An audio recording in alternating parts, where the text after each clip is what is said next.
Hi friends शिक्षा साथी YouTube channel को आपको प्रथमे स्वागत जनाऊँगी। आज टॉपिक रोचे साइंस टॉपिक जहाँकि प्लांट एंड एनिमल सेल्स रो आम किसी क्वेश्चन लेके आसो वीडियो पूरा डिटेल्स डिस्कशन करूँ। वीडियो स्टार्ट करने पूर्व आपको कही रखी आम गोटे इ बुक प्रोवाइड करूँ जार लिंक डिस्क्रिप्शन अच्छी आप लिंक रे क्लिक करके ऑनलाइन बाय करेंगे जो थी कि 4000 पाखापाखि क्वेश्चन रोचे सिलेक्टेड क्वेश्चन रोचे और प्रत्येक क्वेश्चन उभय इंग्राजी और ओडिया भाषा दुईट भाषा क्वेश्चन पाइबे।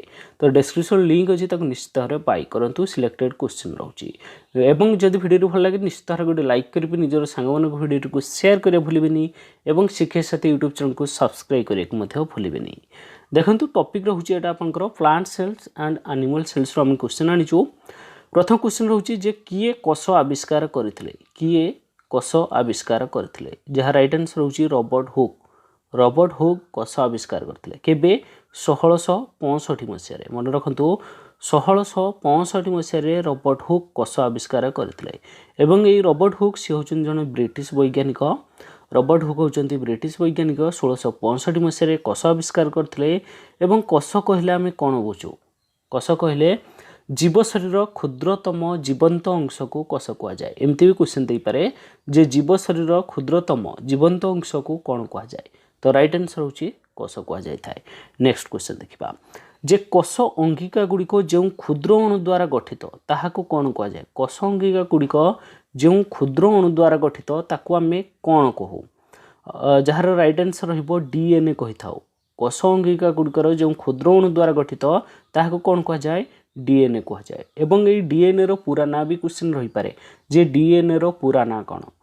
तो डीएनए रो पूरा ना होची डीऑक्सी राइबोन्यूक्लिक एसिड मन रखंतु डीऑक्सी राइबोन्यूक्लिक एसिड होची डीएनए रो पूरा ना। नेक्स्ट क्वेश्चन 3 नंबर जे प्रत्येक उद्भिद कोष को नहीं गठित एटा किए कहितले।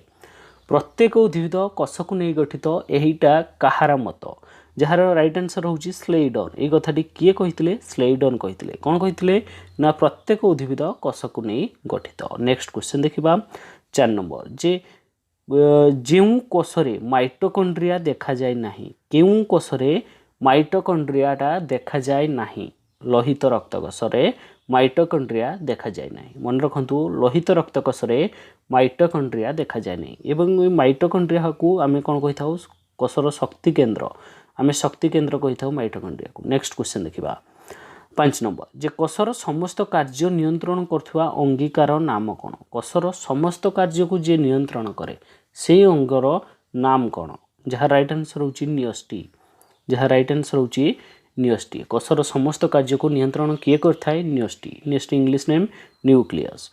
ये फिजिकल ऊपर को जीवनी फिजिकल साइंस रे नुह आपनकर मु लाइफ साइंस पढ़ाउची तेणु ये न्यूक्लियस नियोस्टी को आम कौन कही था न्यूक्लियस। तो नियोस्टी किए आविष्कार करते नियोस्टी किए आविष्कार करते रॉबर्ट ब्राउन। रॉबर्ट ब्राउन नियोस्टी आविष्कार करते मुझे लाइफ साइंस विषय पढ़ाऊँगी तेणु नियोस्टी को कौन कहते इंग्लिश नेम हूँ न्यूक्लियस सेटा किए आविष्कार करते रॉबर्ट ब्राउन। नेक्स्ट क्वेश्चन देखिबा कोषर केतोटी मुख्य अंश थाए कोषर मुख्य अंश केतोटी थाए जहाँ राइट आंसर होची 3टी। कोषर मोट उपरे 3टी मुख्य अंश थाए कौन कौन गोटे हूँ कोष झिल्ली गोटे हूँ कोष जीवक आ गोटे हूँ नियोस्टी मन रखंतु गोटे हूँ कोष झिल्ली गोटे हूँ कोष जीवक आ गोटे हूँ नियोस्टी। कोषर 3टी मुख्य अंश कोष झिल्ली कोष जीवक नियोस्टी। नेक्स्ट क्वेश्चन जे जीवकोष को किए आवृत करी रखि थाए जीवकोष को किए आवृत करी रखि थाए कोष झिल्ली जीवकोषटा को किए आवृत कर रखे कोष झिल्ली जीवकोषटा को संपूर्ण रूपे आवृत करी रखे। नेक्स्ट क्वेश्चन 8 नंबर जे एकाधिक न्यष्टि थिबा कोषर नाम कोन। एकाधिक न्यष्टि थिबा गोटे कोषरे सेटार ना कोन सेई कोषर नाम कोन जोंडे कि मांसपेशी कोष तार ना कोन मांसपेशी कोष। नेक्स्ट क्वेश्चन 9 नंबर कहिछि जे कुकुड़ा अंडारे थिबा हळदिया अंशटी कोन। कुकुड़ा अंडारे जो हळदिया अंशटा देखा जाए तार ना कोन हळदिया अंशटा को कोन कहंती पित्तक मन रखंतु हळदिया अंश को कोन कहा जाए पित्तक कहि थाउ हळदिया अंशटा को। तो अंडारे धला अंशटी गोटे रोचे धला अंशटा कौन कह जाए आल्बुमिन मन रखु धला अंश को कौन कह जाए आल्बुमिन। हलदिया कह जाए पित्तक धला अंश को कौन कह जाए आल्बुमिन। प्राय टाइम रे क्वेश्चन रुहे कुकुड़ा अंडारे थिबा हलदिया अंशटा होची पित्तक धला अंशटा होची आल्बुमिन। नेक्स्ट क्वेश्चन 10 नंबर जे जेउ कोषरे न्यष्टिरो न्यष्टि झिल्ली न थाए ताको कौन कह जाए। जेउ कोषरे न्यष्टिरो न्यष्टि झिल्ली नथिबो ताको आमे कौन कहबा ना प्राक न्यष्टीय कोष। प्राक न्यष्टीय कोष जो कोषरे न्यष्टीर न्यष्टि झिल्ली नथिबो ताको आमे प्राक न्यष्टीय कोष कहबा। किंतु क्वेश्चन रहिबो जेउ कोषर न्यष्टिर न्यष्टि झिल्ली थाए जदि क्वेश्चन आसे जेउ कोषर न्यष्टि झिल्ली द्वारा आवृत होबो। ओके ये कहूँ न थाए किंतु जोठी थिबो जो कोषर न्यष्टि झिल्ली द्वारा आवृत ताको आमे कौन कहबा ताको आमे कौन कहबा ना शून्यष्टीय। शून्यष्टीय मन रखंतु शून्यष्टीय कोष को हो जो कोषर न्यष्टि झिल्ली द्वारा आवृत ताको आमे शून्यष्टीय कोष कहबा। उदाहरण जदि मागे क्वेश्चन जे उदाहरण कौन बाकू उदाहरण गोटे पकई देथिबो तो सी हो मु एग्जांपल देबी प्याज। ओके शून्यष्टीय कोष जोड़ा कहूँ प्याज किंतु ये जो प्राक न्यष्टीय कोष उदाहरण कौन बीजाणु नीलहरित शैवाल एगुड़ा होचंती प्राक न्यष्टीय कोष। मन रखंतु एमानकर कोषर न्यष्टिर न्यष्टि झिल्ली न थाए कहार बीजाणु नीलहरित शैवाल। नेक्स्ट क्वेश्चन 11 नंबर जे वंशगतिर एकक किए वंशगतिर एकक किए जीन जीन होची वंशगतिर एकक। 12 नंबर क्वेश्चन जे किए जीवकोषर मुख्य अंश किए जीवकोषर मुख्य अंश। 12 नंबर राइट आंसर होची न्यष्टि न्यष्टि होची जीवकोषर मुख्य अंश। नेक्स्ट क्वेश्चन 13 नंबर जे न्यष्टि थिबा गोलाकार अंगीकार नाम कोन निन्यष्टि। गोलाकार अंगीकार न्यष्टि जो गोलाकार अंगीकार होची ता ना कोन निन्यष्टि। कोष विभाजन बेले केउटी स्पष्ट दिसे गुणसूत्रटा सबले स्पष्ट देखा जाय थाए। कोष जतरे विभाजन हुए सेतबे गुणसूत्र भल भाबरे देखा जाय थाए। नेक्स्ट क्वेश्चन 15 नंबर जे क्षुद्रतम कोषर आयतन केते क्षुद्रतम कोषर जो रही तार आयतन केते 0.1 रु 0.5 माइक्रोमीटर। मन रखंतु क्षुद्रतम कोषर आयतन होची 0.1 रु 0.5 माइक्रोमीटर। एवं ए क्षुद्रतम कोषर उदाहरण जदि मु कहबी बीजाणु कोष प्राय टाइम भी क्वेश्चन रुहे जे निम्नोक्त मध्यरु केउटी क्षुद्रतम कोष तो राइट आंसर रहिबो सबुठारु सान बा क्षुद्रतम कोष होची बीजाणु कोष।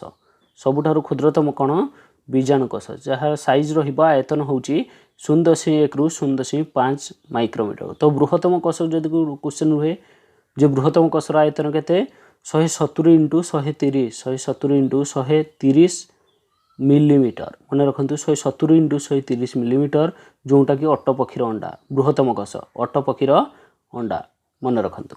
नेक्स्ट क्वेश्चन 16 नंबर जे मनुष्य रक्त रे थिबा केउ कोषटी तार आकृति परिवर्तन करि थाए WBC। WBC तो मनुष्य रक्त रे थिबा केउ कोषटी तार आकृति परिवर्तन करि थाए WBC जोटा को हमें श्वेत रक्त कणिका कहू WBC बा ताको ओडिया रे कोन कहंती श्वेत रक्त कणिका। नेक्स्ट क्वेश्चन 17 नंबर काहाकू जीवकोषर आत्महत्या थली कहा जाए लाइसोजोम। लाइसोजोम को जीवकोषर आत्महत्या थली भाबे थली कहा जायता आत्महत्या थली काहाकू कहा जायता लाइसोजोम को। नेक्स्ट क्वेश्चन जे काहाकू जीवन अणु कहा जाए डीएनए। डीएनए को आमे जीवन अणु कहि थाउ तो राइट आंसर होची डीएनए जोटा कि डीएनए रो पूरा ना होची deoxyribonucleic acid. 19 number question जे कुकुड़ा अंडा केतोटी कोष को नहीं गठित। कुकुड़ा अंडा केतोटी कोष को नहीं गठित राइट आंसर होची गोटिए। कुकुड़ा अंडा गोटिए कोष को नहीं गठित। मन रखंतु कुकुड़ा अंडाटा गोटिए कोष को नहीं गठित। 20 नंबर क्वेश्चन 20 नंबर होची आपनकर जे कोष विभाजन समय सेंट्रोजोम केते भागरे विभक्त हुए 2 भागरे। कोष विभाजन समय सेंट्रोजोमटा 2 भागरे विभक्त होई थाए। 21 नंबर क्वेश्चन कोष झिल्ली और न्यष्टि मध्य थिबा रसाळ पदार्थ को कौन कहा जाए कोष जीवक।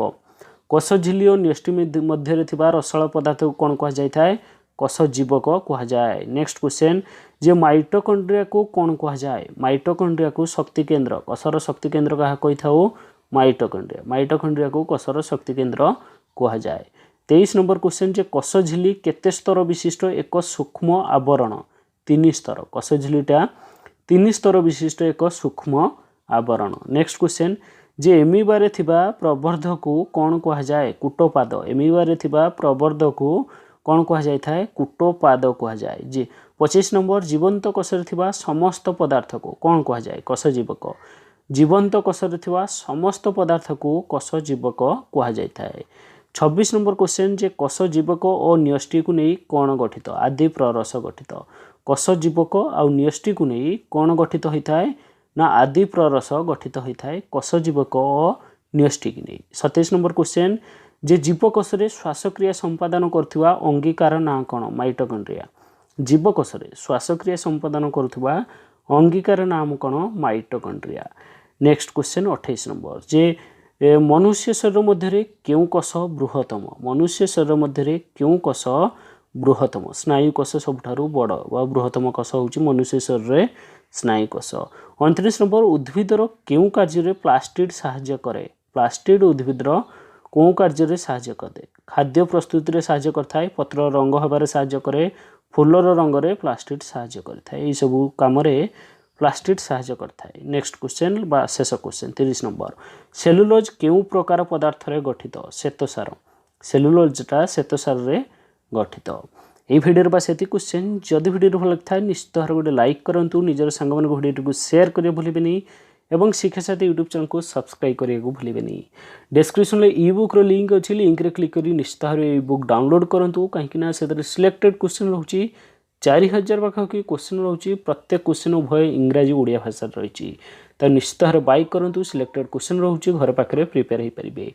आज ये पुणी किसी अपडेट वीडियो नहीं कि आपण पाखक आसबि से पर्यंत विदाय नौची नमस्कार।